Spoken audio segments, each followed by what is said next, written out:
Okay, the last few videos on this channel have been a little bit heavy, so I want to do a palette cleanser. So let's play a game of what I would do differently if I started my handmade Etsy business right now. Hello, welcome back. If you're new here, I'm Kim. This is the Coffee and Craft pod. It's not the podcast, it's the Coffee and Craft chat. It used to be a podcast. Occasionally, my brain still tries to make it one. I've got my coffee. I haven't got any craft today. I'm too tired. I have not been sleeping well. I have one brain cell at work at the moment and she's fighting for her life, so we're taking it easy today. Nevertheless, it is the Coffee and Craft chat, so I will be chatting to you about all things to do with running a handmade business. And today's video was inspired by a comment, as they often are, that I saw on a recent video I watched here on YouTube. And the comment, it just made me laugh because it was along the lines of Etsy favours older shops. And I was just like, not mine, because mine is an older shop. It's been active since 2007, I think. I mean, the fact that I can't even remember tells you a lot. Right, first of all, sorry, quick distraction. The light, I'm right in front of a window and it was lovely and sunshiny when I first started filming, and now it's literally about to rain. So if the light keeps going squiffy in this video, that is why. Back to the waffle. But yes, I am one of those people who have been on Etsy for some time. My shop is one of these older shops that they were referring to, and the idea that Etsy favours older shops just made me giggle, because no. But that being said, if I was getting started from scratch and nobody knew who I was, the things that I would do now would be very, very different to what I did back then. So I thought I would just chat about how I personally would come at Etsy as a brand new seller, and just brain dump at you and let you, take what serves you and leave the rest. I do want to say, what I'm going to say is going to be from the point of view of someone who makes physical handmade products. I've got a couple here. I've got a very lonely one back there. I need to make some more project bags. I'm a little bit behind. Shush.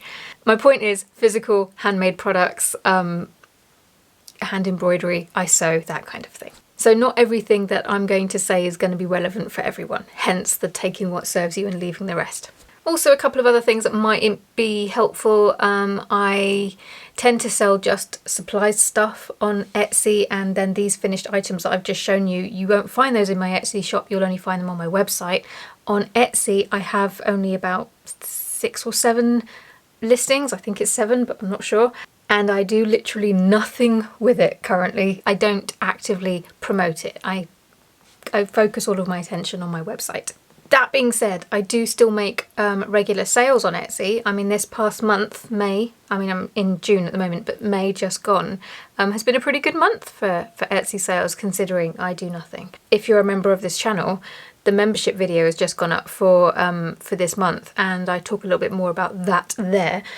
But the reason why I give you that background information about my shop is simply because I just want to make it clear that this is from my point of view. This is not a kind of you must do this, you should do this, because everybody's business, everybody's shop is different, and I couldn't tell you what you should and shouldn't do on Etsy. This is simply a case of how I would go about starting on the platform right now, 2025 right now, if I was brand new to it. Just in case that might be of interest to other people. Okay, right, disclaimers done. Let's crack on. The first thing that I would do is, I have kind of alluded to this already, but I already only make supplies for the Etsy shop because they tend to be the items that sell the best on there. I actually sell more of them there than I even do on my website. So that's the first thing that I would do. I would focus on supplies. I don't feel currently at this point that it is a good place to sell handmade. That being said, there are people that do. It's not a definite, like, you shouldn't. This is why I didn't want people to take away from this video that you shouldn't do this. In fact, I would strongly recommend to anybody asking to just try it, because to try things on Etsy, it's so low investment. Like, it's what, 20 cents, which I think when you convert that to pence here in the UK, after VAT, that's like 19p per item for 4 months. So it's really, it's really not anything to list something. You obviously have to start a shop, and you now have to pay to create shops. I don't know what the going rate is. It seems to fluctuate. I helped a friend last year create a shop, and they charged her about £22. So, but even then, I would argue that's pretty low if you're trying to find a platform that you can list items and use it as a cart for hire. So if you're wondering if Etsy would be a good place to sell handmade items for you, my personal recommendation would be try it and see, because that's the only way that you'll actually find out. But for me personally, for what I do, I find that it is better to sell embroidery supplies. So that is what I do. So that would be my first thing. I would only focus on supplies. The second thing, this might be controversial to some, but I personally would not worry about a lot of dated information? I think it's sort of tips and advice on how to sell on Etsy that don't hold the same weight that they used to. Things like focusing so much on your shop branding. First of all, trying to build a shop identity on that platform is tricky anyway, but we're not going to rant about that. The point is that I wouldn't worry about it, whereas in the past I've seen a lot of people put a lot of weight on branding your shop, making it look a certain way, and I think the way that the platform works now, items can stand by themselves. Just because somebody purchases from you doesn't even mean that they've gone to your shop. So I'm not saying you shouldn't do it, I'm just saying I would only do it to a surface level. I wouldn't stress about it. Other things I wouldn't worry about so much now is niching. At one point, niching your shop was huge, and you could only sell one thing or one type of thing, or have one overarching umbrella that used to sort of link all of your items. There's still an element of truth in that, don't get me wrong, but I have seen shops that sell it's just anything and everything, and they make sales. So it's clearly, again, not a one size fits all. You have to do what's best for you, but I don't believe in anyone saying you have to pick a niche and stick to it, and I also don't believe anyone saying you don't need a niche at all. SEO was another one, because people used to get so stuck in the weeds with what SEO could and couldn't do for their shop. And I do think there were a lot of people here on YouTube making videos that muddied that water, because SEO, essentially, like keywords, the whole point of it is to get your items into the crowd so that they can be seen by potential buyers. But they can't do all of the work. They can't then take that product, stick it in a customer's basket and have them make the sale. There are other things that come into play, but it did feel like for a little while people thought that they could just tweak their keywords and then boom, sales. And it was just like, no. That's the kind of advice that I wouldn't stress over so deeply. I wouldn't get all in the weeds with it if I was to start my Etsy shop today, because there's an element of truth in everything. So you can't completely dismiss it. SEO is important, branding, all of those things. But I think when someone's trying to package one of those things up in such a way so that they can promise you that you will get sales with that one thing, that's when my little warning light goes off, and I'm like, because it's a bit of everything all working together. I think in this day and age, you have to focus on your products first and foremost. And so if you have limited time to spend on your shop, in your shop, on your products, then that limited time needs to be spent on your products, not, changing your keywords out or making a new Etsy banner or what have you. You can do all of these things, but I think if you're spending too much time on these things, then you're wasting your time. I've said before, and it's not going to sound completely out of the box or brand new, but I didn't do it when I created my shop. That's why it's different. This is why I would do it differently if I was starting now. Once I'd opened up my shop, I wouldn't stay quiet about it. I would be letting my friends and family know. I'd be telling people, I've started a business. If you want anything, please purchase. If you would like to buy a gift for anybody, please purchase. If you have anybody who might be interested, please share. That kind of thing. I would be annoying my family and friends. First of all, there will always be members of your family who want to help you. And if they can, they will. Second of all, even if they don't, if they need a gift later on, they will think of you and want to help. And that's a good way of how you can get your first few orders, which is important. Not only that, you can also sort of encourage them to leave you photographs of the thing in their reviews, providing they like it, obviously. I mean, that would be awkward. I would be trying super hard to build that up from day one, to try and build up that social proof so that future customers who weren't aware of me would have something to build up a little bit of trust with. And also just sharing your shop, sharing your work, and having them do things like purchasing. They can purchase on their phone now. They can leave a review on their phone. They can take a picture on their phone. Things are so much easier in that regard than they were back then. So that would be the third thing. I would go a lot harder to build up my first few orders and reviews. And I would be starting with my dear family and friends and saying, please, if you need something, think of me. Okay. You may not want to hear this one, but again, this isn't advice, this is just what I would do. I would lean into video content to promote my shop from day one. Day one!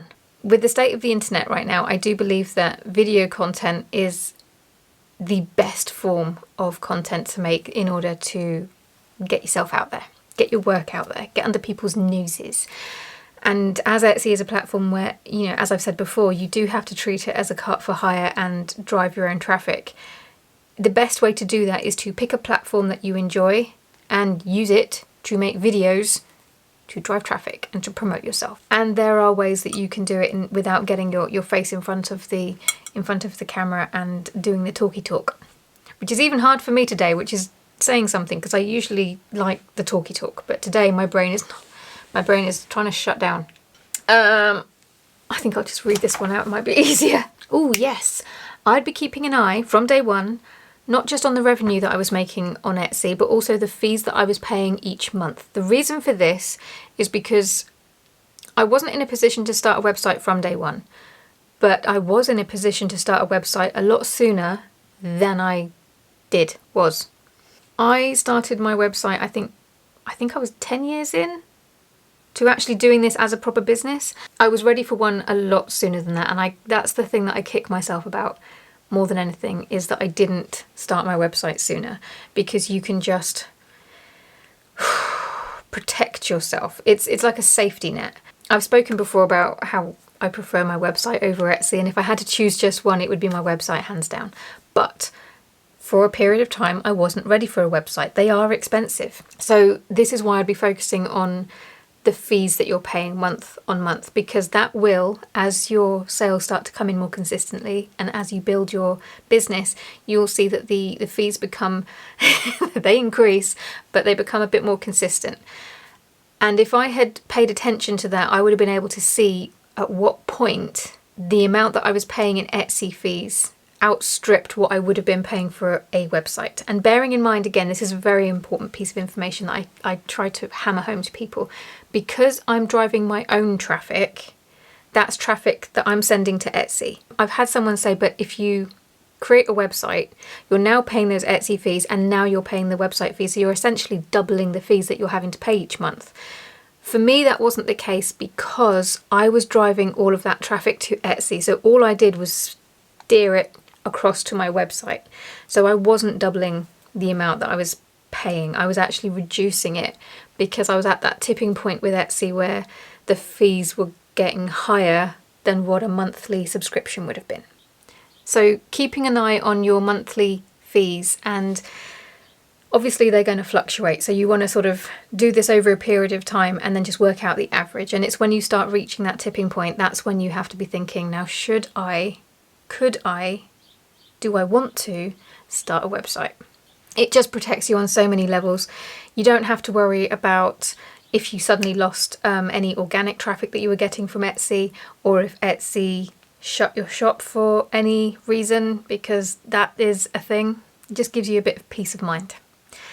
Linked to that, very much linked to that, is the last tip, is the one thing. Actually, no, I did do this at the very beginning. I'm adding this one because I mentioned it in a video fairly recently, and I was a bit taken aback by how many people in the comments had never heard of it before, and they were really excited about it.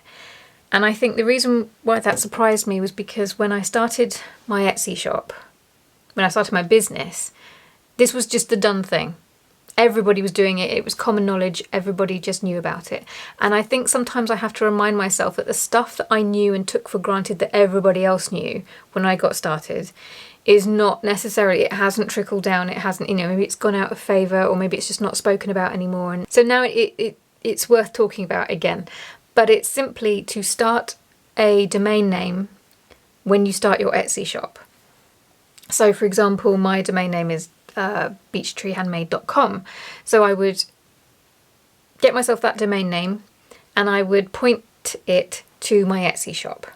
Now I know that Etsy have their things, they want people to use Etsy, and they say that you can have some money off listings or something, or is it transaction fees or something like that, if you use your Etsy shop link, and that might be helpful to you. So again, this is not a should, this is just what I would do.